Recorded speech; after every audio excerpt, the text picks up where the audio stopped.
ఈరోజు మనతో పాటు మాజీ ఎంపీ బోరా నర్సయ్య గౌడ్ గారు. హెచ్సియు భూముల మీద మీ అభిప్రాయం ఏంటి? ప్రభుత్వం ఒక కబ్జాదారుడిగా వ్యవహరిస్తుంది. బోడి 400 ఎకరాలు ఏంది, గత ప్రభుత్వం 19,000 ఎకరాలు.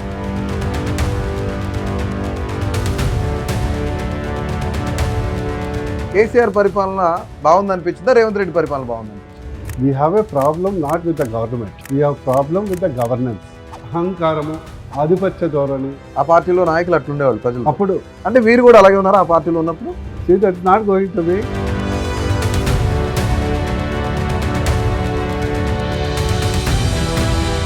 రేవంత్ రెడ్డి పరిపాలన గురించి ఏంటంటే మొత్తం వ్యవస్థనే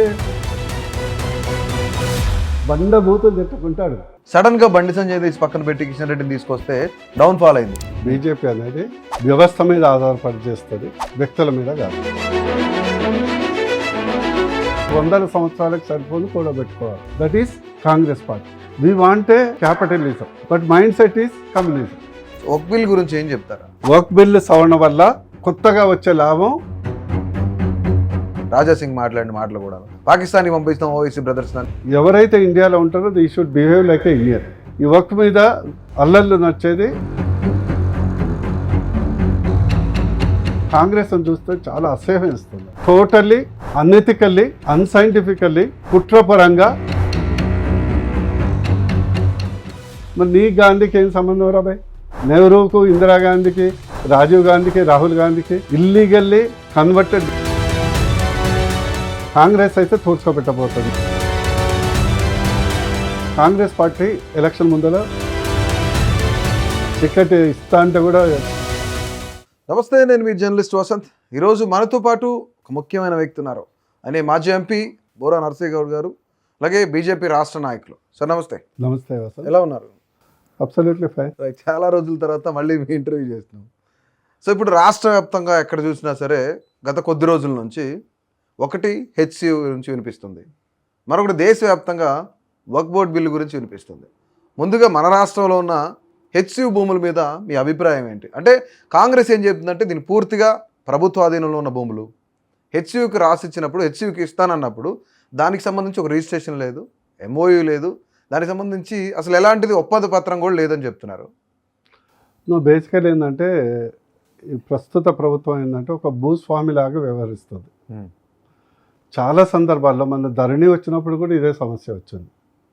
చాలా సందర్భాల్లో ఏంటంటే భూస్వాములు అక్కడ ఉన్నటువంటి కౌలుదారులకు కానీ, చిన్న రైతులకు కానీ ల్యాండ్స్ ఇవ్వటం జరిగింది. 50-60 ఏళ్ల కింద నుంచి వాళ్ళు సాగు చేసుకుంటున్నారు. ధరణి వచ్చే వరకు ఏంటంటే చాలా సందర్భాల్లో ఏంటంటే మ్యూటేషన్ కాదు, మ్యూటేషన్ కాకుండా. ఎందుకంటే తెలంగాణలో మాట మీద చాలా వరకు నడుస్తూ ఉంటాయి. కాకపోతే ధరణి వచ్చే వరకు దాదాపు 60 ఏళ్లకి నుంచి ఎవరు సాగు చేస్తున్న రైతు పేరు లేకుండా, ఎందుకంటే అంతకుముందుకు కౌలుదారుడు ఉండే, అంటే పట్టాదారుడు పేరుండే, భూమి సాగు చేసే వ్యక్తి ఇద్దరిది ఉండే. ధరణి వచ్చాక తీసేసి ఓన్లీ పట్టాదారుడే పెట్టే వరకు, అసలు పోయే వరకు 100,000 ఎకరాలు హైదరాబాద్కి పారిపోయి వచ్చిన భూస్వాములందరూ హైదరాబాద్ పోయి వాళ్ళ మనవాళ్ళు మా పేరు మీద ఉందని లిటిగేషన్ క్రియేట్ చేసి వాళ్ళ దగ్గర డబ్బులు ఎక్స్ట్రాక్ట్ చేసి చేసుకున్నటువంటిది ఉదాంతం. సేమ్ ప్రభుత్వం కూడా ఏంటంటే హెచ్సియుకి అప్పుడు డిక్లేర్ దాదాపు 2,300 ఏకర్స్ ఏమో ఇచ్చేసింది. ఇది సెంట్రల్ యూనివర్సిటీ ఇచ్చినప్పుడు ఏంటంటే జనరల్లీ ఏంటంటే ప్రభుత్వ సంస్థ కదా, దాన్ని రిజిస్టర్ చేసుకోవటం, మ్యూటేషన్ చేసుకోవటం అనేది సంబంధిత రిజిస్ట్రార్లు ఎవరైతే ఉంటారో వాళ్ళు చొరవ తీసుకోవాలి. మీకు తెలుసు కదా గవర్నమెంట్లో ఎట్లా ఉంటారు, 2 ఏళ్ళకు 3 ఏళ్ళకు వస్తారు పోతారు. సో అది ప్రభుత్వ ఆధీనంలో, హైదరాబాద్ సెంట్రల్ యూనివర్సిటీలో ఆధీనంలో ఉంది కదా అని ఎవరు పట్టించుకోలే. సో ఈరోజు ఏంటంటే గతంలో ధరణిలో జరిగినటువంటి అవతవకలే ప్రభుత్వం ఒక కబ్జాదారుడిగా వ్యవహరిస్తుంది. టు బి ఫ్రాంక్ ఏంటంటే ప్రభుత్వం లార్జ్ హార్టెడ్ ఉండాలి. బోడి 400 ఎకరాలు ఏంది, పక్కనే మా ఇబ్రాహీంపట్నంలో గత ప్రభుత్వం 19,000 ఎకరాలు తీసుకున్నది. పక్కనే తుక్కగూడలో, దాని పక్కనే తుక్కగూడలో 900 ఎకరాలు ఉన్నది. మా కోహెడలో 270 ఎకరాలు ఉన్నది. కేవలం ఏంటంటే ప్రభుత్వం, కాంగ్రెస్ ప్రభుత్వం, నేను ఒక బీజేపీ నాయకుడిగా విమర్శించట్లే కానీ బాధ ఏంటంటే ఒక కబ్జాదారుడిగా Hmm. అంటే దీపం ఉండగానే ఇల్లు చక్కబెట్టుకోవాలి, ప్రభుత్వం ఎట్లాగూ రాదు కాబట్టి ఇప్పుడే దోచుకోవాలనేది that is the bottom line. నేను రాజకీయ విమర్శ కాదు, this is their mind set. ఎట్లా చెప్తున్నారు ప్రభుత్వం రాదని ఎట్లా చెప్తున్నారు? ఈరోజు 6 గ్యారంటీలు అమలుపరచడంలో మేము సక్సెస్ఫుల్ అయ్యామని చెప్తున్నారు రేవంత్ రెడ్డి గారు. వసంత్ ఎట్లా అంటే ఇప్పుడు కొన్నిటికి మనం డిస్కషన్ చేయొచ్చు. Hmm. Discussion Hmm. ఇప్పుడు ఏదైతే గాడిద ఉంటుంది అనుకో, గాడిద సింహాన్ని పట్టుకొని అది గుర్రం అన్నది అనుకో, ఇక దాని గురించి ఆ గాడిదతో మనం డిస్కషన్ చేస్తామా? చేస్తే మనం కూడా గాడిద లెవెల్కి అవుతాం కదా. Hmm. అట్లనే ఈ ప్రభుత్వం కూడా 6 గ్యారంటీలు అమలు చేస్తున్నది అని మనం డిస్కషన్ చేస్తే Hmm. ఆ గాడిదతో పాటు మనం గాడిద లెవెల్కి పోవాల్సిన అవసరం వచ్చింది. రైట్. ఇప్పుడు మీరు బీజేపీ అందుకొరకు మనం అక్కర్లేదు, ప్రజల్ని అడగండి. మీరు అన్నారు ఇప్పుడు బీజేపీ నాయకుడిగా నేను మాట్లాడలేదు, కామన్ మ్యాన్ గా మాట్లాడుతాను. ఒక డాక్టర్గా చెప్పండి, ఒక తెలంగాణ వ్యక్తిగా చెప్పండి, కేసీఆర్ పరిపాలన బాగుందనిపించిందా, రేవంత్ రెడ్డి పరిపాలన బాగుందనిపించిందా? కేసీఆర్ గారు ముఖ్యమంత్రి ఉన్నప్పుడు, నేను ఆ పార్టీలో ఉన్నప్పుడు కూడా Yes. నేను పదే ఓపెన్గా చెప్పేది, సొంత ఎంపీగా ఉండి, we have a problem not with the government, okay, we have problem with the governance. Okay, అర్థమైంది కదా. రైట్. ఎందుకంటే ప్రభుత్వంలో ఎప్పుడైతే పరిపాలకులు అహంకారము, ఆధిపత్య ధోరణి అది వచ్చిందనుకో, ప్రజలు సహించరు. నువ్వు కిలో బంగారం ఇచ్చినా కూడా నిన్ను నిర్బంధించి కిలో బంగారం ఇస్తే సహించవు కదా. అందుకొరకు అదే అక్కడ ఆ ప్రభుత్వం. అదేమో ఆయన కొంత డెవలప్ చేసి వ్యక్తిగత అహంకారము, వ్యక్తిగతంగా అందుబాటులో ఉండకపోవటము, ఒక ఎమ్మెల్యేలందరూ నియోజకవర్గాలకు ముఖ్యమంత్రులు అయిపోయి దోచుకోవటము, అదే అడిగే నాదుడే లేదు. పత్రికా మిత్రులనైతే ఒక భయపెట్టి, అసలు పత్రికా సమావేశాలు ఎట్లా ఉంటుండే, హెడ్ మాస్టర్ క్లాస్ తీసుకున్నట్టు ఉంటుండే. ఆ పార్టీలో నాయకులు అట్లుండేవాళ్ళు ప్రజలు. అప్పుడు మీకు తెలుసు అంటే మీరు కూడా అలాగే ఉన్నారు ఆ పార్టీలో ఉన్నప్పుడు? నేను ఎప్పుడు లేదు. అంటే ఆ పార్టీ నాయకుడిగా గతంలో మీరు ఉన్నారు. నేను చెప్పేది అందరూ ఉండరు కదా, మేము అందుకొరకే కదా విభేదించింది. Okay, see that is not going to be correct. ఇప్పుడు కూడా అదే జరుగుతుంది. ఇప్పుడు కూడా నేను అప్పుడు ఉన్నప్పుడు కూడా ముఖ్యమంత్రి గారికి, కేసీఆర్ గారు చెప్పాను, సార్ కేసీఆర్ అనే పదమే మీకు పెద్ద పదవి, ప్రజలు చిరకాలం అదే గుర్తుపెట్టుకుంటారు. ఈ సీఎం పదవి గురించి మీరు ఒక హ్యూమన్ రిలేషన్స్ని ఖరాబ్ చేసుకుంటున్నారు అనేది కూడా చెప్పడం జరిగింది. ఇప్పుడైతే ఇక రేవంత్ రెడ్డి పరిపాలన గురించి ఏంటంటే, చెప్పాలంటే ఆయన భాషలో గాడిద గుడ్డు, అంతకంటే ఎక్కువ చెప్పాల్సిన అవసరం లేదు. ఒకటి డైవర్షన్, డిగ్రేడేషన్, డిమాలిషన్, డిస్ట్రక్షన్, ఇదే అంతా డీలమైందే. కానీ ఇప్పుడు ప్రాబ్లం ఏంటంటే, ఒక తప్పు చేస్తున్నాం విమర్శించవచ్చు, మొత్తం వ్యవస్థనే తప్పు చేస్తే ఏం చేస్తాం చెప్పండి. ఈరోజు చాలా ఫ్లూయెంట్గా చెప్తున్నారు, వాళ్ళు గర్వంగా చెప్తున్నారు కదా సార్, 6 గ్యారెంటీలు మేము అమలుపరిచాము, అందులో ఉచిత బస్సు పెట్టాము, ఇంటింటికి సన్న బియ్యం కేసీఆర్ ఇస్తా అన్నాడు, కేసీఆర్ చేత కాకపోతే ఇప్పుడు మేము ఇస్తున్నామని చెప్తున్నారు, ఇప్పుడు 500కి గ్యాస్ సిలిండర్ ఇస్తున్నామని చెప్తున్నారు. గ్యాస్ ఎవరికి ఇస్తున్నా అడగండి, ఎవరికి రావట్లేదు.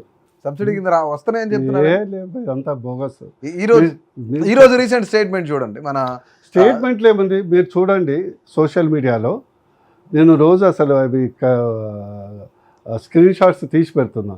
డైలీ 2 శుభవార్త, ప్రత్యేక వార్త అని వస్తుంది. డైలీ శుభవార్త, ప్రత్యేక వార్త. మీరు చూడండి, ప్రజా యాప్ అని మన ఈ యాప్లు ఉన్నాయి కదా ప్రభుత్వం తరఫున, వాళ్ళు ఏంటంటే 100 సార్లు అబద్ధాలు చెప్తే ఒకటి నిజమవుతుందనే ఒక ఫిలాసఫీ నడుస్తుంది. ఈరోజు ఉచిత బస్సు అంటారు. ఉచిత బస్సు ఎవరు కావాలండి? ఈరోజు 3,500 నుంచి 4,000 కోట్లు ప్రతి యానం ఆర్టీసీ బస్సుకు ప్రభుత్వం పే చేయాలి. అవును, ఉచిత బస్సుకు ఎవడో ఒకటి పే చేయాలి కదా, చేసిందా?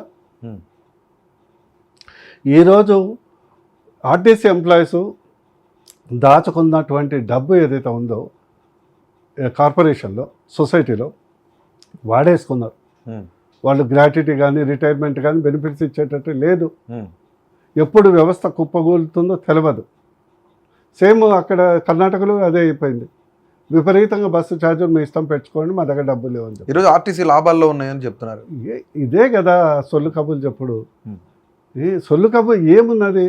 సొల్లు కబుర్లు. సెకండ్, దొడ్డు బియ్యమైనా సన్న బియ్యమైనా 100% ఇచ్చేది మోడీ గారే. Why I'm telling very clear, just you can listen, simple word. 2183 రూపాయలు per quintal MSP minimum support ప్రైస్కు కేంద్ర ప్రభుత్వం కొంటుంది. గన్ని బ్యాగ్, డబ్బడం, ట్రాన్స్పోర్ట్ ఛార్జ్, మిల్లింగ్ ఛార్జ్ మొత్తం కేంద్రం ఇస్తుంది.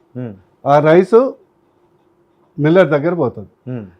100 kg 1 క్వింటల్ 67 kg అవుతుంది ప్యాడు రైస్ అయితే. 67 kgలు అంటే నీకు 40 రూపాయలు కేజీ పడుతుంది. అది సన్న బియ్యం కానీ, దొడ్డు బియ్యం కానీ, మీడియం కానీ, సోనా మసూరి కానీ, 145 నెంబర్ కానీ ఏదైనా కూడా కొంత ఒక 2 kgలు తక్కువ ఎక్కువ అవుతుంది. తవుడు, నూకలు అవన్నీ మిల్లర్లు వాడుకుంటారు, మిల్లర్లు తీసుకుంటారు. ఈ 40 రూపాయలు కేజీ బియ్యం రైతు సన్న బియ్యం పండిస్తే సన్న బియ్యం తీసుకుంటాడు, దొడ్డు బియ్యం పండిస్తే దొడ్డు బియ్యం తీసుకొచ్చి ఎఫ్సిఐ గోడౌన్స్లో స్టోర్ చేస్తారు. ఎఫ్సిఐ గోడౌన్ నుంచి ఏదైతే డీలర్షిప్ షాప్లోకి పోతాయి అక్కడి నుంచి ప్రజలకు ఇస్తారు. 5 kgలు పర్ పర్సన్ కేంద్ర ప్రభుత్వం ఇస్తుంది. So that comes to almost 40 rupees per KG per person. Okay, అంటే రఫ్లీ 1000 రూపీస్ వర్త్. ఇంట్లో 5 మనుషులు ఉంటే నీకు మనిషికి 5 అంటే నీకు 20 kgలు, 25 kgలు. 25 kgలు అంటే 1000 రూపీస్ చిల్లర పర్ పర్సన్ కేంద్ర ప్రభుత్వం ఇస్తుంది. మిల్లింగ్ ఛార్జ్ నుంచి డబ్బడం కూడా కేంద్ర ప్రభుత్వం ఇస్తుంది. ఇది ఇక్కడ మన తెలంగాణకే కాదు, దేశం మొత్తం. అక్కడి నుంచి ప్రధానమంత్రి గరీబ్ కళ్యాణ యోజన కింద ఇప్పుడు గతంలో 3 రూపాయలు ఛార్జ్ చేసేది. ఏది 40 రూపాయలది 3 రూపాయలు కేంద్ర ప్రభుత్వం ఛార్జ్ చేసేది. ఇప్పుడు 0. ఏది కరోనా అప్పటి నుంచి ఇప్పటివరకు 80 కోట్ల మందికి కేంద్ర ప్రభుత్వం ఇస్తుంది. కేంద్ర ప్రభుత్వం ఇప్పుడు రాష్ట్ర ప్రభుత్వం 1 kg అడిషనల్గా గతంలో కేసీఆర్ ఉన్నప్పుడు అది వాళ్ళు ఇస్తున్నారు. నేను ఎట్లా ఉంటుంది కేసీఆర్ది 1 kg ఎక్స్ట్రా ఇస్తున్నారు. This is the truth. అది ఉత్తమ్ కుమార్ రెడ్డి 100 సార్లు చెప్పినా ఇదే నిజము, రేవంత్ రెడ్డి సూర్ మీద కూర్చొని చెప్పినా ఇదే నిజము. This is the fact. ఈరోజు కాంగ్రెస్ మంత్రులు కానీ ఎమ్మెల్యేలు కానీ చెప్తున్నారు, దమ్ముంటే బీజేపీ దేశవ్యాప్తంగా అన్ని రాష్ట్రాల్లో దాదాపుగా మాక్సిమం బీజేపీని గెలిచింది, ఏ ఒక్క రాష్ట్రంలో కూడా బీజేపీ సన్నబోయి ఇచ్చిన పరిస్థితి లేదు, మేము ధైర్యంగా చెప్పుకుంటాం, గర్వంగా చెప్పుకుంటాం, ఇది తెలంగాణ రాష్ట్ర ప్రభుత్వం తెలంగాణ ప్రజలకు ఇస్తుంది అని. బీజేపీ అట్లా చెప్పుకోలేకపోతుందా నిజంగా? ఇది చెప్పేది మేము చెప్తున్నాం కదా. అది దొడ్డు బియ్యం. ఇప్పుడు ఫర్ ఎగ్జాంపుల్ నార్త్ ఈస్టర్న్ స్టేట్లో సన్న బియ్యం తినరు, రైట్. నార్త్ స్టేట్లో దొడ్డు బియ్యమే వాళ్ళు ఎక్కువ వాడతారు. ఈ సన్న బియ్యం ఫీవర్ అంతా మనకు తెలంగాణ ఆంధ్రాలోనే ఉంటుంది, మీకు తెలుసు కదా.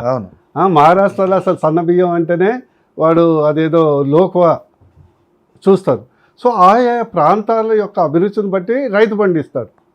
సెకండ్, వీళ్ళు ఎంత మోసం చేస్తున్నారంటే గతంలో క్వింటల్కి 500 ఎక్స్ట్రా ఇస్తామన్నారు కదా ఎన్నికల మేనిఫెస్టోలో. బోనస్ ఇచ్చారా? ఇవ్వలేదు. మళ్ళీ ఏమన్నారు, సన్న బియ్యానికి ఇస్తామన్నారు, సన్న వడ్లకి ఇస్తామన్నారు. సన్న వడ్లకి ఇచ్చింది గత ఫస్ట్ టైం, అంటే ఆల్మోస్ట్ 17 months ఈ గవర్నమెంట్ వచ్చి 17 months అయిపోయింది కదా. 18 monthsలో మన మొదటిసారి ఇప్పుడు ఫర్ ఎగ్జాంపుల్ 40 మెట్రిక్ టన్నుల ప్యాడీకి దాదాపు 1800 కోట్లు ఇవ్వాలి. మన పోయినసారి 300 కోట్లు ఇచ్చారు. ఓకే, 300 కోట్లు. అది కూడా అక్కడింత అక్కడ శాంపుల్గా. అది కూడా ఏంటంటే వీళ్ళది అంత శాంపుల్ గవర్నమెంట్. మండలంలో 2 విలేజ్కి ఇస్తారు, అంటే అదే చూపెడతారు. So this is totally fraud 420 government. వీళ్ళు చెప్పేదంతా పచ్చి అబద్ధాలు, పచ్చి మోసం. నిజంగా నేను చెప్తున్నా, నేను బీజేపీ లీడర్గా చెప్తున్నా, నువ్వు విలేజెస్ పోతున్నావు కదా, మీరు ఎవరైనా టీవీ తీసుకొని మహిళని కదిలించు, బండ బూతులు తిట్టుకుంటాడు, బండ బూతులు. సర్ప్రైజ్ ఉంటుంది. నిన్న నైట్లో కూడా 4 విలేజెస్ పోయొచ్చాను, మా గావంచలో బస్తీచలో ప్రాబ్లం. బండ బూతులు తిడుతున్నారు. అంటే ఇది ప్రభుత్వం. అందుకొరకు ఏంటంటే ఎక్కువ రోజులు నువ్వు అబద్ధాలతోని గోబల్స్ ప్రచారంతో మనగడ చేయలేవు. ఈ ప్రభుత్వం కాంగ్రెస్ నేను గ్యారంటీగా రాసిస్తా, మరొక 30-40 సంవత్సరాలు మాత్రం తెలుగు రాష్ట్రాల్లో రాదు. బీజేపీ తన అస్థిరతను కోల్పోతుంది నిదానంగా అని చెప్పేసి కొంతమంది ఇంటెలెక్చువల్స్ మాట్లాడుతున్నారు. బికాస్ తెలంగాణలో గవర్నమెంట్ వస్తుంది డెఫినెట్లీ అంత ఊపులో ఉన్న బీజేపీ సడన్గా బండి సంజయ్ తీసి పక్కన పెట్టి కిషన్ రెడ్డిని తీసుకొస్తే డౌన్ఫాల్ అయింది. ఇప్పుడు అదే విధంగా మరొక దక్షిణ రాష్ట్రంలో మనం చూస్తున్నాం, తమిళనాడులో అన్నామలై వచ్చిన తర్వాత 2.5% ఉన్న ఓట్ షేరింగ్ 11.42గా పెరిగింది. అంటే దాదాపుగా అక్కడి నుంచి ఇక్కడ రావడానికి చాలా అంటే 10% పెరిగింది. అలాంటి వ్యక్తిని తీసి పక్కన పెట్టి కేవలం కూటమి కోసమో లేదంటే పొత్తు కోసం అలయన్స్ కోసమో అలాంటి మాస్ లీడర్ని పక్కన పెట్టి బీజేపీ తన అస్థిరత్వాన్ని కోల్పోతుంది అని చెప్పేసి చాలామంది మాట్లాడుతున్నారు. నేను చెప్పాను ఒకటి, మీరు క్లారిటీ. బీజేపీ అనేది వ్యవస్థ మీద ఆధారపడి చేస్తుంది, వ్యక్తుల మీద కాదు. నెంబర్ 1 ఓకే, మీరు గుర్తుపెట్టుకోవాలి. సెకండ్, మొదటి నుంచి చూస్తే మొదలు వాజ్పేయి అద్వానీ ఉండే, తర్వాత మోడీ గారు అమిత్ షా ఉంటారు, తర్వాత ఇంకోళ్ళు వస్తారు. ఎప్పుడైనా leaders will be faces. Unlike ఇప్పుడు ఇవన్నీ మిగతా అన్ని పరివార పార్టీ కదా. ఓకే, యూ టేక్ కాంగ్రెస్ నుంచి మిగతా అపోజిషన్ పార్టీస్ 99% రీజనల్ పార్టీస్ పరివార పార్టీస్, అంటే కుటుంబ ఆధారిత పార్టీలు. ఓకే, సో అందుకొరకు ఏంటంటే ఎవరిని ఎక్కువ వాడుకోవటం, ఎక్కడ వాడుకోవటం అనేది వాళ్ళు నిర్ణయం చేస్తారు.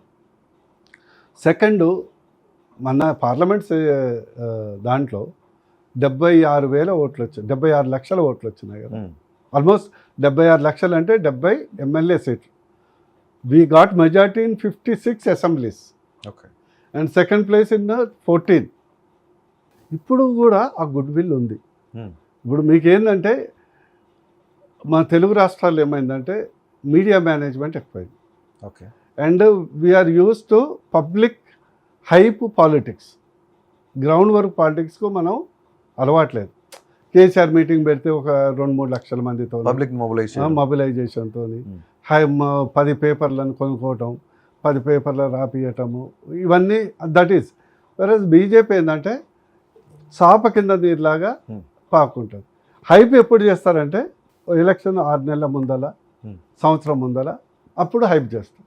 సో మీకు ఏమనిపిస్తుంది, చేసే యాక్టివిటీ కనిపించదు. ఫర్ ఎగ్జాంపుల్ చిన్న నేను ఒక ఊరికి పోయి వచ్చాను, ఒకటే కార్యకర్త ఉండే, నేను పార్టీలో లేనప్పుడు ఒకటే కార్యకర్త, అతని పేరు కొండేష్. పాపం ఎప్పటి నుంచో అందరు నవ్వేది అతను చూసి. సార్ నేను వచ్చినాక నా అభిమానులు ఒక 5-10 మందో జాయిన్ అయ్యారు పార్టీ, యువత. జాయిన్ అయిపోయినాక ఒక 25 మెంబర్స్ అయింది కాదు. మన అసెంబ్లీ ఎన్నికల్లో గతంలో ఒకటే ఓటు పడేది ఆ ఊర్లో, ఆయన వైఫ్ కూడా అయిపోయేది. ఓకే, గెలిచేదా సచ్చేదా అని. మొన్న 75 ఓట్లు వచ్చినాయి. పార్లమెంట్లో 375, అంటే కాంగ్రెస్ ఇతర పార్టీ కంటే 75 ఓట్స్ ఎక్స్ట్రా వచ్చింది. Okay, single booth. సో ఈ బీజేపీ అనేది ఎట్లా వర్క్ అవుతుంది, ప్రజలు ఏంటంటే 2 పార్టీలు సేమ్, 2 అదమ్మ కుటుంబ పార్టీ, ఇది కుటుంబాల పార్టీ, 2 అప్పులు సిప్పులే. ఈరోజు బీజేపీకి అవకాశం ఇస్తే ఒక సిద్ధాంత కరప్షన్ అయితే ఉండదు. మీకు ఏదైనా వ్యక్తిగతంగా ఎవరైనా తప్పు చేస్తే చేయొచ్చు, కానీ వ్యవస్థ పరంగా కరప్షన్ ఉండదు. డెవలప్మెంట్ అనేది ఈరోజు తెలంగాణలో కూడా డెవలప్మెంట్ అంతా ఇంత అవుతుంది only because of the BJP. మీకు ఎగ్జాంపుల్ చెప్తే ఈరోజే వార్త ఇప్పుడే చదివిన, మనం $802 బిలియన్ ఎక్స్పోర్ట్ చేసినాం ఇంత మాంద్యంలో. This is the highest. అదే యూపీఏలో 2013లో $80 బిలియన్. ఓకే, ఇప్పుడు $802 బిలియన్. టుడే న్యూస్ 99% పెరిగింది, ఇంకా 160% పెరిగింది. సో మనకు సపోజ్ బీజేపీ ఉంటే ఏమవుతుందంటే అపార్ట్ ఫ్రమ్ సంక్షేమ పథకాలు యథావిధిగా కొనసాగుతాయి, అదేమున్నది. మోర్ ఏంటంటే యూత్ కానీ ఎంప్లాయ్మెంట్ కానీ ఎక్స్టెండ్. ఈరోజు మనకు డిఫెన్స్ ప్రొడక్షన్ సాఫ్ట్వేర్ కంటే పెంచిపోతుంది. ఇది మనకు అడ్డా అవుతుంది ఫార్మా ఎక్స్పోర్ట్స్కు, డిఫెన్స్ ప్రొడక్షన్కు, లేకుంటే ఈ సాఫ్ట్వేర్ ప్రొడక్షన్కు, అగ్రికల్చర్ ప్రోడక్ట్స్కు వి బికమ్. వీళ్ళు ఎంతసేపు, బికాస్ నేను పాలిటిక్స్ వచ్చాక వీళ్ళు ఎంతసేపు ఏంటంటే ఒక భూస్వామ్య తత్వం, అంటే పదవి ఉన్నందాక ఒక 100 సంవత్సరాలకు సరిపోదు కూడా పెట్టుకోవాలి. That is Congress party. ఈరోజు నేను చెప్తున్నా కరప్షన్ అనేది ఒకటే సింగిల్ ఎజెండా, ఫేవికాల్ లాగా కాంగ్రెస్ని కలిపి ఉంచుతుంది. రైట్, అంటే బీజేపీలో కూడా చాలా జరిగినాయి సార్. బీజేపీ నాయకులు కూడా చాలామంది కరప్షన్ చేశారు కదా, నిజంగా చేయలేదంటారా? బీజేపీలో కరప్షను వ్యక్తులు చేస్తే వ్యక్తులు కనుమరుగవుతారు. దేశవ్యాప్తంగా రఫేల్ కుంభకోణం ఎంత పెద్ద ఇష్యూ సార్ అది. దాని That గురించి is a total ఎంతో మంది మాట్లాడిన blunder. పరిస్థితి కూడా ఉంది. ఇవన్నీ అపోజిషన్ ఎక్విజేషన్. ఆ. సుప్రీంకోర్టులో డిసిషన్ క్లోజ్ డోర్లో కూడా డిస్కషన్ అయింది. ఓకే. సుప్రీంకోర్టు ఎంటైర్ బెంచ్ ఏమన్నా. Hmm. అండ్ మీరు చెప్పండి, మోడీ గారు ప్రధానమంత్రి ఉన్నారు. టుడే బీజేపీలో పొలిటికల్ కరప్షన్ 95% లేదు. Hmm. వ్యక్తులుగా అక్కడక్కడ ఓ మినిస్టర్ ఉంటాడు, ఓ వ్యక్తి ఉంటాడు, వాళ్ళు చేస్తే ఇక ఇంత పెద్ద వ్యవస్థలో మనం చెప్పలేము బట్ కదా. అక్కడ కూడా ఇప్పుడు కాంగ్రెస్ చేసినా సరే ఇప్పుడు మీరు అన్నట్లు రేవంత్ రెడ్డి నిజంగానే లేదు. ల్యాండ్ మైనింగ్ చేశాడు అనుకో. లేదు, రేవంత్ రెడ్డి గారు that system works with the corruption as a Fevicol. Okay. Corruption as a Fevicol అంటున్నా. అంటే అందుకే బీజేపీ నిజంగానే మినిస్టర్లో లేదంటే ఎమ్మెల్యేలో ఇంకో డిప్యూటీ సీఎంలో వీళ్ళు కరప్షన్ చేస్తున్నారని చెప్తున్నారు. కానీ ఎవ్వరు- బీజేపీలో ఏ దేశంలో ఉన్న పెద్ద పెద్ద ఎవరైతే ఇండస్ట్రియలిస్టులు ఉన్నారో పెద్ద పెద్ద బిజినెస్ మ్యాన్లు ఉన్నారో వాళ్ళకే కొమ్ము కాస్తుంది బీజేపీ అని చెప్పేసి ఇక్కడ పెద్ద చర్చ దేశవ్యాప్తంగా జరుగుతున్న చర్చ అదే. దేశవ్యాప్తంగా అంటే ఏం పని లేనివాడు ఇదే కదా చర్చ పెట్టేది రాహుల్ గాంధీ. ఉమ్. ఏమందంటే అదాని అంబానీ అంటాడు, ఓకే. అంతే కదా. ఇదివరకు మేము చిన్నప్పుడు టాటా బిర్లా అనేది, ఓకే. అవునా కదా. ఉమ్. మేము చిన్నప్పుడు సార్ టాటా బిర్లాకి అదాని అంబానీకి కంపారిజన్ చాలా సేమ్ టు సేమ్ ఏముండదు. ఎగ్జాంపుల్ చెప్తున్నా మీకు. ఎగ్జాంపుల్ మీరు కూడా ఏంటంటే చాలామంది మీడియా మిత్రులు జనరల్గా ఏంటంటే డబ్బు ఉన్నోడు అంటే పెద్ద ఈర్ష్య అనేది ఉంటుంది. ఓకే. దట్ ఇస్ సహజం. డబ్బు ఉన్న వాళ్ళందరూ చెడ్డోళ్ళు అనే ఒక ఫీలింగ్ జనరల్గా ఉంటుంది. నేను చూసినా కదా సొసైటీ. అండ్ డబ్బు లేనివాడల్లా మంచోడేం కాదు. మీరు చాలామంది కష్టపడకుండా తాగుబోతులు బానిసలైపోయి దానికి బానిసలైపోయి పేదోళ్ళు అవుతారు. కష్టపడి అంచెలంచెలు ఎదిగేటోడు ఉంటాడు, ఆ చెడ్డోడు ఏం కాదు కదా. మీకు ఎగ్జాంపుల్ చెప్తా, అదాని గురించి చెప్తాం మీకు. ఏంటంటే అందరు ఫిక్స్ ఉంది. ఓకే. అదానికి 100 రూపాయలు ఉంటాయి, 65% ఉన్న stocks Adani family, right. 30-35% foreign companies. Okay. మన పబ్లిక్ ఎక్స్పోజర్ 5%. ఇమాజిన్, అదాని వల్ల ఫారిన్ నుంచి మనకు డబ్బులు వచ్చినాయి. ఒక ఎయిర్పోర్ట్ కట్టినాం, ఒక పోర్టు కట్టినాం, ఒక ఎనర్జీ ఇండస్ట్రీని కాంప్లెక్స్ కట్టినాం. రైట్. ఇండియాలో ఇన్వెస్ట్మెంట్ అవుతుందా? అదాని మునుగుతే ఎవడు మునుగుతాడు? ఎవడు మునుగుతాడు? ఆస్ట్రేలియా వాడు మునుగుతాడు, అమెరికా వాడు మునుగుతాడు, లేకుంటే యూరోప్ దేశంలో ఉన్న వాళ్ళు మునుగుతారు. రైట్. ఎందుకు వాళ్ళు పెట్టుబడి పెడతారంటే అక్కడ డబ్బులు పెట్టుబడి పెడితే 1%, 2% ఇంట్రెస్ట్ రాదు. ఇండియాలో పెట్టుబడి పెడితే కనీసం 5-6% ఇంట్రెస్ట్ వస్తుంది. So to attract we need a big company. బూర్నర్సే గౌడు 10 కోట్లతో ఇండస్ట్రీ పెడతా అంటే అమెరికా వాడు ఇన్వెస్ట్ చేస్తాడా? నా దగ్గర ఒక 20,000 కోట్లు ఉన్నదంటే వాడు 10,000 కోట్లు తెచ్చి. సో ఇది ఇండైరెక్ట్, మీకు తెలియదు. మోడీ గారు స్పెషలీ ఫ్రమ్ ద గుజరాత్ నుంచి వచ్చిన వాళ్ళు చాలా పైసా లెక్కేస్తారు. రైట్. పైసా బిజినెస్ పీపుల్ అంటే మెంటాలిటీ ఉంటుంది. అంటే వాళ్ళు చిన్నప్పటి నుంచి కల్చర్ ఉంటుంది. పైసా ఎట్లా మనం తెచ్చుకోవాలని చూస్తారు, కానీ విచ్చలవిడి వదలరు. ఓకే. సో దిస్ ఈజ్ కార్పొరేట్ వ్యవస్థలు అనేది దేశంలో లేకుంటే పెద్ద ప్రాజెక్టులు కాలేవు. It's a wrong feeling. ఇప్పుడు అంబానీ దగ్గర 9,60,000 మంది ఇన్వెస్టర్లు ఉన్నారు. రైట్. మనకి అంబానీ పెళ్ళికి అట్లా చేసిండు ఇట్లా చేసిండు అని లోపల మాకు కొంత ఉంటుంది, మంట ఉంటుంది, అవునా కదా. రైట్. అదే టైంలో టారిఫ్స్ కూడా పెంచారు ఆయన. అది అయితే అయ్యేవరకు. కానీ దానివల్ల 9,60,000 మంది ఇన్వెస్టర్లు కూడా సమాంతరంగా ఆయన పెరిగితే వీళ్ళు కూడా సమాంతరంగా పెరుగుతారు. Right. So that is the idea. మాకేంటంటే we want a capitalism, but mind set is communism. Specifically నేను చూసినా కదా. We want a capitalism, we want America పోవాలి, అమెరికా లాగా ఉండాలి. కానీ మైండ్ సెట్ మాత్రం మరి చైనా ఈరోజు అంత ఎదిగింది, అమెరికాను ప్రపంచంలో అన్ని దేశాలని శాసిస్తుందంటే బికాస్ కమ్యూనిజం అనేది పార్టీ, సింగిల్ పార్టీ సిద్ధాంతం కదా. ఎవడు ఎదగొద్దు, అడగొద్దు. మరి ఆర్థిక విధానం మొత్తం క్యాపిటలిజం. అందుకొరకు ఏంటంటే మీడియా కూడా ఏంటంటే మామూలు వ్యక్తులకు తెలియక, లేనోడికి కడుపు మంట ఉంటుంది. అది వాస్తవం. ఇప్పుడు బూర్నర్సే గౌడ్ అంతో ఇంతో ఈ స్టేజ్కి వచ్చిందంటే ఎన్ని ఏళ్ళు ఒక్కరోజు సెలవు తీసుకుంటా పని చేస్తుందో ఎవరికైనా తెలుస్తుందా? ఓకే. ఎన్ని రాత్రులు 24 అవర్స్ ఒక సండే, ఒక మండే, ఒక హాలిడే లేకుండా పని చేస్తే ఈ స్థాయికి వచ్చినో తెలియదు కదా. అవును, రైట్. ఇప్పుడు దేశవ్యాప్తంగా వక్ఫ్ బిల్ గురించి ఒక పెద్ద చర్చ జరుగుతుంది. దీనికి ఈ బిల్లుకి సంబంధించి రాజకీయ రంగు కూడా పులుముకుంది. సో వ్యతిరేకించి అది ఎగువ సభ దిగువ సభలో రెండింటిలో పాస్ అయినా సరే మళ్ళీ దాని మీద పిటిషన్లు వేయడం, సుప్రీంకోర్టు వరకు వెళ్ళడం కూడా జరిగింది. సో వక్ఫ్ బిల్ గురించి ఏం చెప్తారా? వక్ఫ్ bill one of the best bill for Muslims. Right. వక్ఫ్ బిల్లు సవరణ వల్ల హిందువులకు ఎలాంటి కొత్తగా వచ్చే లాభం లేదు. ఓకే. అంటే ఇది ముస్లింలను రెచ్చగొట్టడానికి కొందరు చేసేది. 3 75 సంవత్సరాలుగా వక్ఫ్ బిల్లు ఉన్నది కదా, ప్రస్తుత సవరణకు ముందు బిల్లు. తెలంగాణలో 77,000 ఎకరాల్లో 75% అతాపతా లేదు. ఓకే. ఇదే సచార్ కమిటీ కాంగ్రెస్ ప్రభుత్వం నియమించింది 2005లో. కాంగ్రెస్ కమిటీ ఏమన్నదంటే ఇది మొత్తము కరప్ట్ సిస్టము, అకౌంటబిలిటీ తేవాలి. సంవత్సరానికి తక్కువలో తక్కువ 12,000 కోట్ల ఆదాయం రావాల్సింది. 200 కోట్ల 163 కోట్లు వచ్చింది. లాస్ట్ లేటెస్ట్ 1 కోటి వచ్చింది. ఈ చట్టాన్ని మొత్తం ప్రక్షాళన చేయాలని వాళ్ళ కమిటీ చెప్పింది. లాలూ ప్రసాద్ అదే గవర్నమెంట్లో ఆయన మంత్రిగా ఉన్నప్పుడు 2013లో ఏం చెప్పాడు, దీన్ని మొత్తం భ్రష్టు పట్టించారు. పట్నాలో ఉన్నటువంటి వక్ఫ్ బోర్డులనే పెద్ద పెద్ద కమర్షియల్ కాంప్లెక్స్లు ఒక మంత్రి, కేంద్ర మంత్రి సొంత గవర్నమెంట్లో అన్న వ్యవస్థ.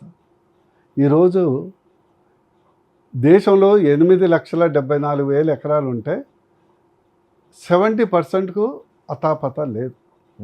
హైదరాబాదులో ఉన్నటువంటి major hospitals, private hospitals, medical colleges, engineering colleges plus commercial complexes, పెద్ద పెద్ద ఫంక్షన్ హాల్స్ ఉన్నాయి కదా. అవును. పెద్ద పెద్ద ఫంక్షన్ హాల్స్. రేపు ఈ సవరణ అయినాక కలెక్టరు సర్వే చేయండి, ఏ ల్యాండ్ ఎందులో ఉందో తెలుస్తుంది కదా. అవును. ఇప్పుడు అందుకొరకే సాధారణ ముస్లింల నుంచి ఎక్కడ రెసిస్టెన్స్ రావట్లేదు. ఎందుకంటే వీళ్ళు దొంగలందరూ కలిసి సిండికేట్ అయ్యి తింటున్నారని అందరికీ తెలుసు ముస్లింలకు. ఈరోజు కనీసం మోడీ గారు వచ్చిన తర్వాత కొంత గొప్ప వక్ఫ్ వల్ల మాకు లాభం జరుగుతుంది అనేది ఒక ఆశ ఉన్నది. దాన్ని చెడగొట్టడానికి ఏదైతే తిమింగళాలు ఉన్నాయి కదా, అదొకటి. సెకండ్, దేశంలో మన గవర్నర్ని ప్లస్ రాష్ట్రపతిని కూడా సుప్రీంకోర్టు విశ్లేషించిందా, మీ ఇష్టం వచ్చినట్టు బిల్లు ఆపితే కుదరదని.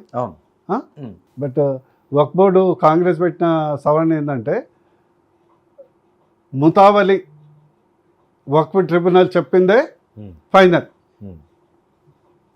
ఈరోజు తిరుపతి వెంకటేశ్వర స్వామి ఆలయం వక్ఫ్ ప్రాపర్టీ అనేవాడు ఓ జీవో ఇస్తే అయిపోయాయి, నువ్వు క్వశ్చన్ చేయలేవు. రైట్. రేపు యాదాద్రి లక్ష్మీనరసింహ స్వామి ఇస్తే నువ్వు వేయలేవు. అట్లా అరాచకం చేశారు. తమిళనాడులో ఎంటైర్ విలేజ్, ఇక్కడే చౌటుప్పల్ దగ్గర ఒక విలేజ్ ఉంది. ఈరోజు కూడా వాళ్ళు ఇల్లు అమ్మలేరు, కొనలేరు, అక్కడే ఉంటున్నారు 100 ఏళ్ల కింద.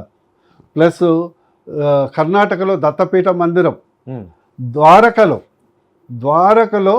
దేవభూమిలో 2 దీవులు ఉంటాయి. ఈ ద్వారక టెంపుల్ హనుమన్న, ఆ రెండింటిని మన ఒక 3 సంవత్సరాల కింద ఒక ప్రాపర్టీ డిక్లేర్ చేశారు. Plus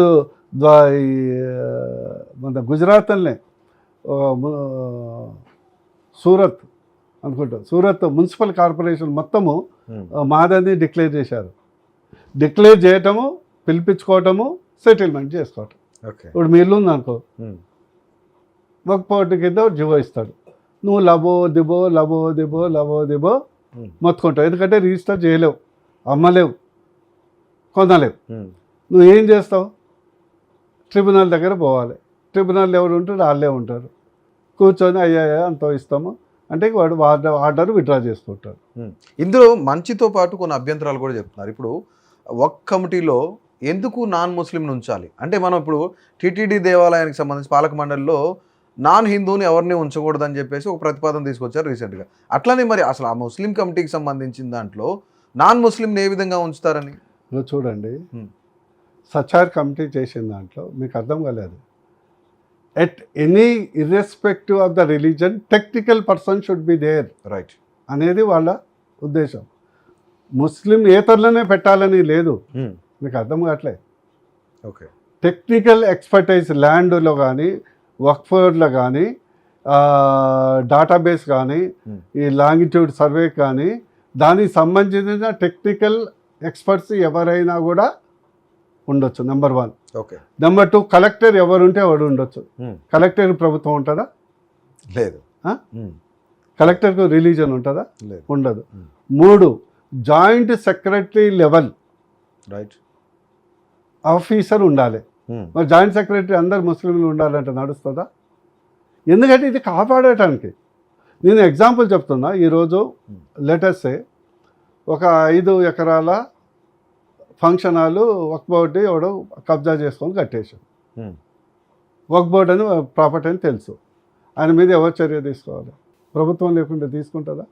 that is it. So ఇప్పుడు అంటే ఎట్లా బీజేపీ పార్టీ అనేది ఒక హిందూయిజానికి సంబంధించిందో హిందుత్వానికి సంబంధించిన పార్టీగా చూసే కొంతమంది, అంటే ఓవైసీ లాంటి వాళ్ళు చెప్తుంది ఏంటంటే ఇప్పుడు ఎట్లయితే యాంటీ క్రిస్టియన్గా బీజేపీ ఉంటుందో అదేవిధంగా యాంటీ ముస్లింగా వ్యవహరిస్తుంది. ముస్లింలని క్రిస్టియన్లని దేశం నుంచి పంపించేయాలని చూస్తున్నారు. ఫర్ ఎగ్జాంపుల్ రీసెంట్గా గోషామాల్ ఎమ్మెల్యే రాజాసింగ్ మాట్లాడిన మాటలు కూడా పాకిస్తాన్కి పంపిస్తాం ఓవైసీ బ్రదర్స్ అని ఆయన కూడా అఫీషియల్గానే అనౌన్స్ చేశారు. అట్లా అనుకుంటే మీకు ఆయన అక్బరుద్దీన్ ఉన్నాడు కదా, 10 నిమిషాలు పోలీసులు లేకుండా అందరినీ నరికేస్తాం అన్నాడు. అవును. మరి మీరు అది కూడా చేయాలి కదా. ఇట్లాంటి లూజ్ టాక్ చేసేటోళ్ళు ప్రతి పార్టీలో ఉంటారు కదండి. రైట్. భావజాలం రేకెత్తించడానికి. ఓకే. దాన్ని మెయిన్ స్ట్రీమ్గా తీసుకోలేవు కదా. సెకండ్, ఎవరైతే ఇండియాలో ఉంటారో they should behave like a Indian. Exactly. మీరు అది యాక్సెప్ట్ చేస్తారా? అందరూ చేయాలి. ఇండియాలో మతం first, nation first, religion next. Okay. దేశ్ పైలే మజహబ్ బాద్ మే. దేశం ఫస్ట్, మతము నెక్స్ట్. ఈరోజు అమెరికాలో ఒక వ్యక్తి అక్కడ సిటిజన్ ఒక ఉగ్రవాద సంస్థకు సంబంధించిన దానికి సపోర్ట్ చేసుకుంటూ చాలా చేసిండు. సిటిజన్ అయినప్పటి నుంచి ఆయన పుట్టి పెరిగిన, అంటే వాళ్ళ పూర్వీకులు పుట్టి పెరిగిన దేశాలకు ఈరోజు రిపోర్ట్ చేస్తుంది. ఓకే. పోయి అక్కడ చేసుకోపో. అది కాదు కదా. ఈరోజు నేను ఒకటి చెప్తున్నా Vasanth, Indians DNA in general, Hindu DNA in general 100% ఆ సెక్యులర్ డిఎన్ఏ. ఓకే. మా బతకనివ్వు అంటాం. అవును. ఎక్కడన్నా హిందూ మెజారిటీ ఉన్న దగ్గర ఎక్కడన్నా శాంతి భద్రతల ఇష్యూస్ ఉంటాయి. ఈరోజు మొత్తం భారతదేశంలో ఈ వక్ఫ్ మీద అల్లర్లు నడిచేది ముషీరాబాద్ అనే జిల్లాలో. ఓకే. వెస్ట్ బెంగాల్, బంగ్లాదేశ్ నుంచి అత్యధికంగా వచ్చి 33% ఉన్నారు అక్కడ ముస్లిమ్స్. అక్కడ తప్పితే ఎక్కడన్నా జరుగుతుందా? నేను ఎందుకంటే first think like a Indian. Right. హిందూకి ఎంత హక్కు ఉందో ఈ దేశం మీద, ముస్లింలకు అంతే హక్కు ఉంది, క్రిస్టియన్స్ కూడా అంత హక్కు ఉంది. First you feel I'm Indian first అని. ఇప్పుడు 370 ఆర్టికల్ తీసేస్తే నీకేమో నువ్వు కడుపుమంటే దాన్ని వ్యతిరేకిస్తే నువ్వు భారతదేశంలో ఎట్లయితావు రావే? 3 తలాకు అది నువ్వు ఉండాల్సిందా? పోయి మతాలకు అతీతంగా నువ్వు ఆలోచించు. క్లియర్గా చెప్పారు మాకు షరియాలా కావాలి అంటే, మరి పూర్తిగా వాడండి. షరియాలా నువ్వు తప్పు చేస్తే రాళ్లతో కొడతారు, చంపుతారు. దొంగతనం చేస్తే చేతులు నరికేస్తారు. సౌదీ అరేబియాలో పబ్లిక్గా పెట్టేసి తల నరికేస్తారు ఇప్పటికి కూడా. మరి అదే చేస్తారా ఇండియాలో? చెయ్యి. నేనేమంటే ఇదంతా ఏంటంటే కామన్ ఎవరైతే ముస్లిమ్స్ ఉన్నారో వాళ్ళు చదువుకోవాలి, పిల్లలు బాగుండాలి అనేదే తాపత్రయం ఎవరికైనా ఉంటుంది. అది మతం సంబంధం లేకుంటుంది కదా. కానీ కొంత చాందస్తవాదులు ఉంటారు కదా ఈ రాజకీయాల కొరకు. ప్రత్యేకించి నిజంగా నాకు ఇంత అసహ్యం లేదు, కానీ ఈ మధ్య కాంగ్రెస్ని చూస్తే చాలా అసహ్యం ఇస్తుందండి, కోపం కూడా వస్తుంది. ఎందుకంటే మనము పీర్ల పండుగ చేస్తాం, ముస్లింలైనా ఎక్కువ చేసేది హిందువులే. దర్గాకు పోతాం, రంజాన్లా అన్ని పార్టీలకు మన దోస్తులతో పోతాం, ఇఫ్తార్ విందులు అందరం మనమే ఇస్తాం, లేకుంటే మనం పోతాం, టోపీ పెట్టుకుంటాం. కవగలించుకుంటాం. మాకేం ఫీలింగ్ లేదు కదా. ఓకే. ఈ రాహుల్ గాంధీ, సోనియా గాంధీ వీళ్ళు దరిద్రులు కుంభమేళని విమర్శించడం ఏంటంటే చాలా భయంకరమైనటువంటి మనస్తత్వం కదా. మొదలే నెహ్రూ ఈ 2 కొత్త దేశాలు ఏర్పాటు చేసి మనకు రాచపుండు అంటారు కదా, రావణ కాష్టంలాగా అది నడుస్తూనే ఉంది. ఈరోజు పాకిస్తాన్ ఏర్పడకుంటే ఈ సమస్య, ఈ ఉగ్రవాద సమస్య ఇవన్నీ ఉండబోతుండే కదా. నెహ్రూ పుణ్యం అంటే కదా, ఆయన ప్రైమ్ మినిస్టర్ కావాలనే కదా. ఒక్కడు ప్రైమ్ మినిస్టర్ కావటానికే దేశం మొత్తం అదే జిన్నా అయితేంది, ఎవడైతేంది ఒక కాంప్రమైజ్ క్యాండిడేట్ 1 సంవత్సరం 2 సంవత్సరాలు ప్రైమ్ మినిస్టర్ చేసి ఉంటే అయిపోతుండే కదా. ఈరోజు భారతదేశంలో ఉన్న ముస్లిం డెవలప్ కాలే, చాలా మంది రిచెస్ట్ పీపుల్ కూడా ఉన్నారు. కానీ అంటే ఇక్కడ అందువరకు Hindus are in general secular, broad minded ఉంటారు. ఇండియన్ ముస్లిమ్స్ కూడా మెజారిటీ అట్లనే ఉంటారు. కొంతమంది ఇక రాజకీయాల కొరకు ఉంటారు, ఏం చేయరు. నాకు తెలిసి మిమ్మల్ని చూసినంత వరకు ఇది నాకు వచ్చినాయి అనుకోండి. బీఆర్ఎస్లో ఉన్నప్పుడు బోరా నరసయ్య గారు ఆయన ఎప్పుడు కూడా కాస్ట్ గురించో రిలీజన్ గురించో మాట్లాడిన వ్యక్తి, యాజ్ ఎ డాక్టర్ చదువుకున్న వ్యక్తి. రాహుల్ గాంధీ కాస్ట్ గురించి బీజేపీలోకి వెళ్ళిన తర్వాతనే ఎందుకు మాట్లాడారు? వాళ్ళు మాట్లాడారు కాబట్టి నేను మాట్లాడాను. అంటే సందర్భం ఎందుకంటే రాహుల్ గాంధీ ఒక సందర్భంలో ఒక దాని గురించి మాట్లాడాడు, అందుకొరకు దాని కౌంటర్గా మాట్లాడాల్సి వచ్చింది. సెకండ్ ఏంటంటే is even today I'm telling is totally unethically, unscientifically, కుట్రపరంగా గాంధీగా కన్వర్ట్ అయ్యిండు. మీరు ఒప్పుకుంటారా లేదా? ఇప్పుడు నా కొడుకు, నా బిడ్డ బూర నర్సయ్య గౌడ్ అంటే బూరా అని వస్తుంది. మా పక్కని ఇంటి పేరు అయితే పెట్టుకోం కదా, పెట్టుకోరు. మరి నీ గాంధీకి ఏం సంబంధం రా బాయ్? నెహ్రూకు, ఇందిరాగాంధీకి, రాజీవ్ గాంధీకి, రాహుల్ గాంధీకి ఇల్లీగల్లీ కన్వర్టెడ్ గాంధీసా కాదా చెప్పండి? రైట్, నిజంగానే ఇల్లీగల్లీ కన్వర్ట్ అయ్యారు అనుకుందాం. ఇప్పుడు ఒక క్రిస్టియన్, ఒక ముస్లిం వచ్చి ఒక హిందూగా కన్వర్ట్ అవుతానంటే మీరు ఆహ్వానించరా? నేను అనేది ఖచ్చితంగా ఆహ్వానిస్తాం. అందరూ ఇదేంటంటే సర్వజన సుఖనోభవం, తప్పేం లేదు కదా, తప్పేం లేదు. నేను పేరు మార్చుకోవటం, ఇంటి పేరు మార్చుకోవటం అనేది రాజకీయ అవసరాల కొరకు చేసుకున్నారు. That is totally wrong. Right, అంటే ఇప్పుడు నిజంగానే ఒక ముస్లిం వచ్చి రషీద్ ఖాన్ సంథింగ్, జాఫర్ ఖాన్ ఎవరో ఉంటారు. మతం మారుడు వేరు, మతం మారుడు అంటే పేరు ఇక్కడ కూడా మారుతుంది కదా. ఒక హిందూ పేరు పెట్టుకుంటాడు, హిందూ పేరు పెట్టుకోవటం వేరు. గాంధీ పేరు కట్టడం అనేది ఒక కుట్రపూరితంగా పెట్టుకున్నారు కదా, అని పొలిటికల్ కొరకే కదా. నువ్వు నెహ్రూ పేరు మీద రాజకీయం చేయి పర్వాలేదు. గాంధీ అనేది ఒక ఐకాన్. ఓకే, గాంధీ అనేది ఒక ఐకాన్. ఇప్పుడు దావూద్ ఇబ్రాహిం అంబేద్కర్ పేరు పెట్టుకుంటారు అంటే మనం సహిస్తామని చెప్పండి? సహించాం, డెఫినెట్లీ సహించాం. మరి ఏముంది? సో పేరు అనేది చాలా ప్రతిష్ట, ఒక ఐకాన్ కదా, దాన్ని భ్రష్టపరచదు. అంటే నేను చెప్పేది రాజకీయంగా వాడుకున్నారు కదా తరతరాలు కదా. సెకండ్ ఏంటంటే నువ్వు అన్ని మతాలు, మహాకుంభుని, రామాలయాన్ని, మిగతా దేవుళ్ళను సెకండ్ దాన్ని విమర్శించడు కానీ, దాన్ని అవహేళన చేసుడు కానీ తప్పు కదా. ఓకే, అందరి యాక్చువల్లీ క్యాస్ట్ అనేది ఎవరికి ఉండదు. ఇది ఓన్లీ ఇక్కడ ఉంటుంది అంతే. బ్లడ్లో ఉండదు, బాడీలో ఉండదు, డిఎన్ఏలో ఉండదు. రైట్. సో ఇక మీ విషయానికి వస్తే, ఇంత ఇంటెలెక్చువల్ని, మిమ్మల్ని ఒక డాక్టర్ని, ఒక మంచి అంటే ప్రజలతో ఉండే ఒక మంచి నాయకుడిని బీజేపీ సరిగా ఉపయోగించుకోలేకపోతుంది అనేది ఒక భావన ఉంది పబ్లిక్లో. ఏం చెప్తారు దీనికి? ఒకటి చెప్పనా అండి, నేను ఎక్కడ చేసినా కూడా నాది ఒకటే, ఫ్రమ్ ద చైల్డ్హుడ్ ఏది చేసినా కూడా 100% మనస్ఫూర్తిగా చేయాలి. నచ్చని పని ఉంటే నేను చెయ్యను, లేకుంటే అక్కడి నుంచి వైదొలిగిపోతాను. రైట్, నేను దేనికి కాంప్రమైజ్ అయ్యే వ్యక్తిని కాదు. దట్ ఈస్ మై తత్వం. బీఆర్ఎస్లో ఉన్న ఒక డాక్టర్గా పనిచేసిన 100%, రైట్. ఒక ఉద్యమకారుడిగా ఉన్న 100%, బీఆర్ఎస్ నాయకుడిగా ఉన్న 100%, ఇప్పుడు బీజేపీ ఉన్నా కూడా 100% చేస్తూనే ఉన్నా, గౌరవిస్తూనే ఉన్నారు. ఇప్పుడు ఇంకోటి ఏంటంటే, మీరు అడిగే ప్రశ్న ఎట్లా ఉంటుందంటే, ఒకటం ప్రామినెంట్ పొజిషన్స్ ఉంటాయి.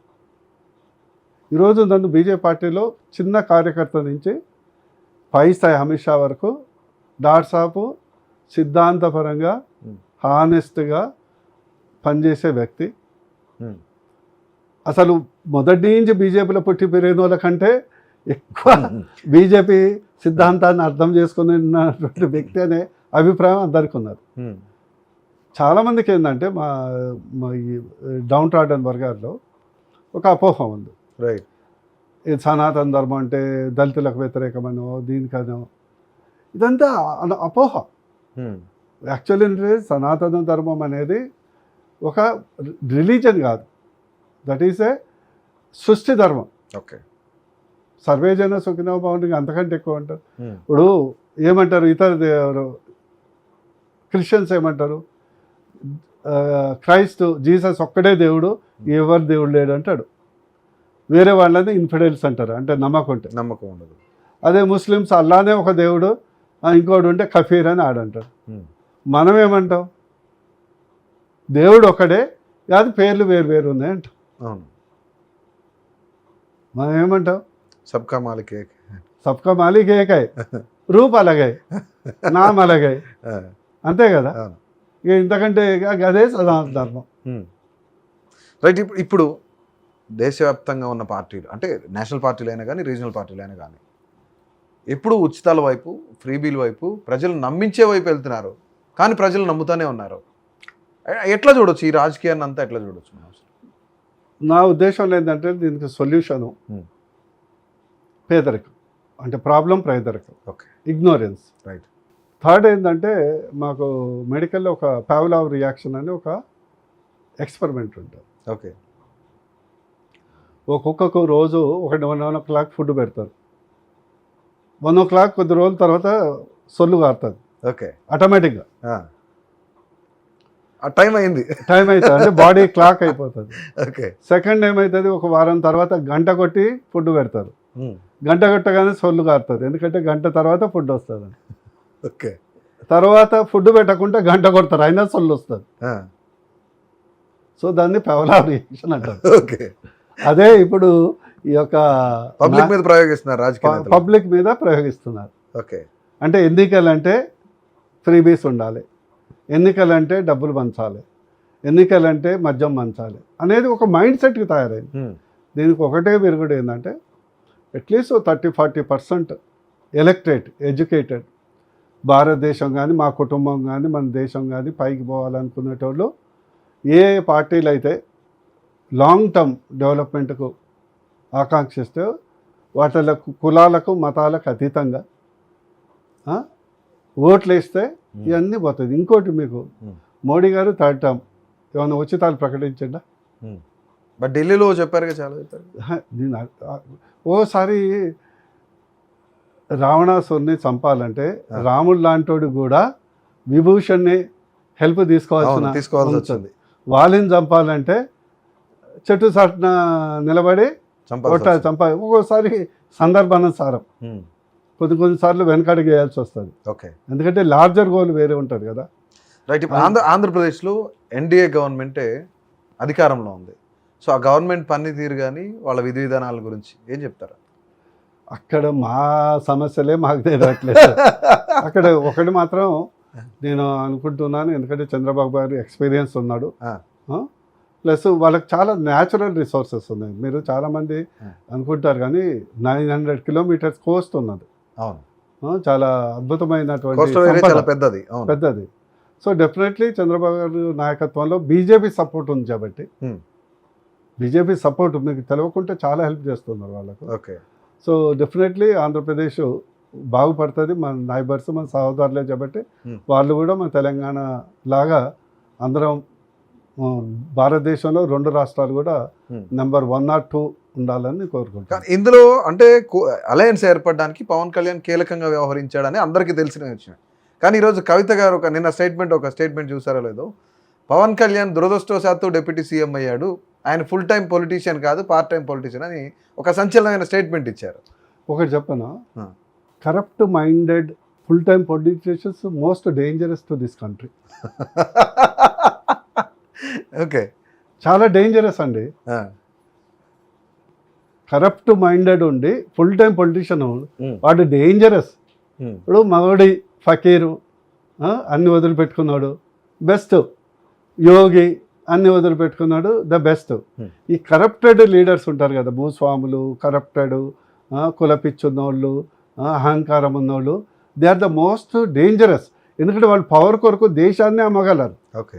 Pawan Kalyan full time politician అవునా కాదా పక్క పెట్టి ఓ సిద్ధాంతాలు ఉన్నటువంటి పొలిటీషియన్. రైట్.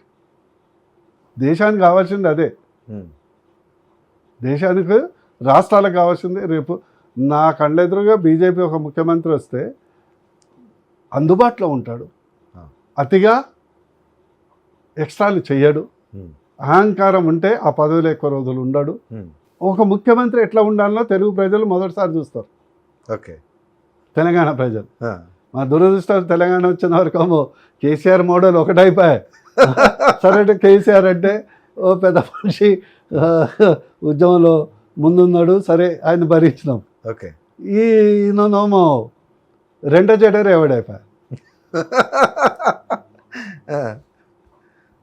రేవంత్ రెడ్డి చేస్తే ఒకసారి పిటి అనిపిస్తుంది. మంచి అవకాశం చిన్న వయసులో.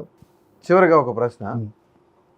బీజేపీ తెలంగాణలో బీజేపీ అధ్యక్షుడిగా కొంతమంది పేర్లు వినిపిస్తున్నాయి, ప్రముఖుల పేర్లు వినిపిస్తున్నాయి. వాళ్ళల్లో మీరు కూడా ఉన్నారని చర్చ జరుగుతుంది. ఇప్పుడు ఒకటి ఉందండి, వాస్తవం చెప్తుంది. ఇంతవరకు డిస్కషన్ స్పష్టంగా ఎవరనేది నాకు తెలిసినంత వరకు ఢిల్లీలో కాలేదు. రెండు ఆప్షన్స్ ఉన్నాయి. ఒకటి ప్రామినెంట్ లీడర్, రైట్. ఒకటి prominent intellectual team leader. Okay. ఒకటి ప్రామినెంట్ లీడరు, ఒక ప్రామినెంట్ ఇంటలెక్చువల్ టీమ్ లీడర్. ఈ రెండిట్లో ఏది బాగుంటుందా అనేది తర్జన జరుగుతుంది. ఓకే. అందులో పార్టీ ప్రామినెంట్ లీడర్ అయితే ఎవరు, ప్రామినెంట్ టీమ్ లీడర్ అయితే ఎవరు అనేది నాకు అంచనా. ఏదైనా కూడా బీజేపీలో బూత్ అధ్యక్షుడే సుప్రీం. ఇఫ్ ఇన్ కేస్ ఆ ఛాన్స్ వస్తే మీరు నిలబడతారా, లేదంటే నేను తర్వాత చూస్తాను ఇప్పుడు నాకు వద్దని చెప్తాను? డెఫినెట్లీ ఛాన్స్ వచ్చి మాకు ప్రభుత్వం మా యొక్క అధిష్టానం చేయమంటే నేను నాకు ఒకటే బీజేపీ పార్టీలో ఒకసారి బీజేపీ ప్రభుత్వం తెలంగాణ రావాలి, ప్రజలు చూడాలి. అవకాశం ఉందా తెలంగాణలో వచ్చే అవకాశం? 100% నేను భావిస్తున్నా. నెక్స్ట్ కాంగ్రెస్ అయితే తూడ్చుకోబెట్టబోతుంది నెంబర్ 1. ఓకే. బీఆర్ఎస్ గురించి ఇప్పుడే అంతా మర్చిపోలే, గతంలో జరిగిన అంశాలు ఇమీడియట్గా పబ్లిక్ మర్చిపోలే, మళ్ళీ గుర్తు చేస్తే గుర్తొస్తాయి. మూడోసారి 10 ఏళ్ళు వాళ్ళకి ఇచ్చారు, ఓ టర్మ్ వీళ్ళకి ఇచ్చారు కాబట్టి మోడీ గారికి ఈసారి అవకాశం ఇస్తారనేది ఉన్నది. ఆల్రెడీ మాకు ఒక 70 సీట్లలో మన మెజార్టీ వచ్చింది. దాన్ని నిలుపుకుంటే అవుతుంది. ఇంకోటి నాకు అనిపిస్తుందంటే కాంగ్రెస్ పార్టీ ఎలక్షన్ ముందర ఖాళీ అవుతుంది. టికెట్ ఇస్తా అంటే కూడా నిలబడేటోడు ఉండదు చూడండి. సో ఇది మొత్తానికి ఈరోజు ఇంటర్వ్యూ. మరొక ఇంటర్వ్యూలో మళ్ళీ కలుద్దాం. అంతవరకు సెలవు.